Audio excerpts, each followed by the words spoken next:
Breaking in with an important news update. Due to extreme cold temperatures, the Metro government has issued a stay-at-home order for the entire state.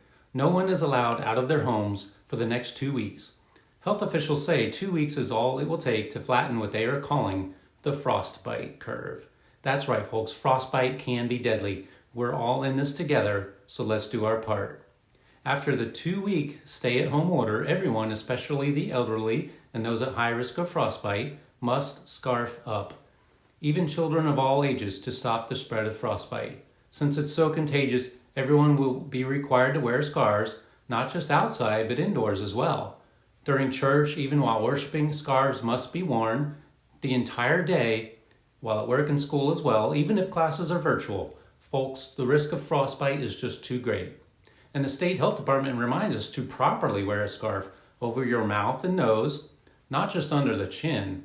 If you only wear a scarf around your neck, your face will not be properly protected from the sting of frostbite.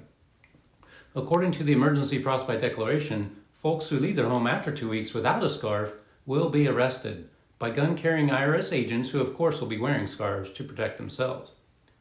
Due to risks with these frigid wind chills, even while wearing a scarf in public, social distancing is completely illegal. If, while scarfed up, you see another person, you must immediately get within 6 feet of them and hug them and make sure they are warm enough to not be at risk for frostbite. Only the warmth of love and human interaction will stop the spread of frostbite. We are all in this together. By following the rules, you just might save a life. Social distancing could literally kill someone in these wind chills. This emergency mandate also includes a requirement for everyone under 43,800 days old to complete the entire 8-shot series of the new Frostbite vaccine. Thankfully, this new vaccine became available coincidentally right after the start of this worldwide outbreak.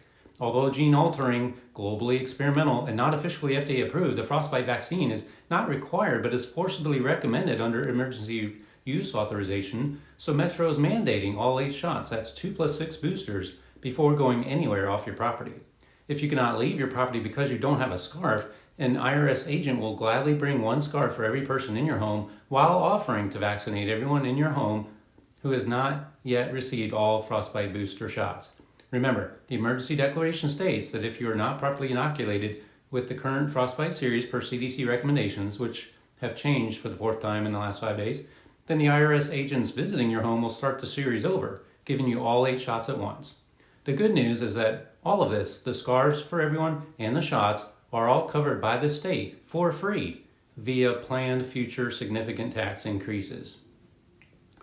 In light of all these critical mandatory requirements, the state and local authorities have been made aware of a growing movement of anti-scarfers. All efforts have been made and further steps are being implemented to suppress this anti-scarfing movement during these extended times of extreme wind chills. Health officials will be clamping down on disinformation during this time of uncertainty by suppressing any attempts to spread truth by confusing the masses as to what truth really is. We're all in this together. The Metro government representatives I spoke with recently said no one should have the freedom to choose if they want to get frostbite for themselves and heal from it naturally. The government knows what's best for the people and will continue to take steps to enforce compliance while suppressing any and all social media attempts to disregard the facts that scarves are necessary to protect the public from this wind chill-induced frostbite pandemic. Health experts say you cannot rely on natural healing to recover from frostbite. Expensive hospitalization will be necessary, and the hospital is already dangerously full of fentanyl victims and illegal aliens. Our healthcare system is so strained it simply cannot handle caring for citizens who do not scarf up and will likely turn away those who do not get all 8 shots. Keep in mind, once you get frostbite, you can get it again. It's that contagious, folks. Metro is also reminding us of the federal government's insights, as they have learned that this strain of frostbite did not originate in a lab, as some conspiracies have incorrectly implied, and they also tell me this unprecedented wind chill can be paradoxically caused by global warming. The latest statistics show that worldwide 1.2 million people have already died from the frostbite pandemic, and officials are saying that 2 weeks to flatten the curve may turn into several months. In fact, the World Health Organization warns us that if we do not do our part to stop the spread of frostbite, it could easily spread into the southern hemisphere in only 6 months. So, anyone on our city streets caught without a scarf on will be asked to provide proof of frostbite vaccination. Anti-scarfers and anti-vaxxers who cannot provide proof will be required to buy an electric vehicle. We're all in this together. Unless you believe in evolution, then it's survival of the fittest. So let's flatten the frostbite curve, scarf up, give lots of hugs, and get your frostbite vaccine. Oh, did I just air quote that? We can edit that out later.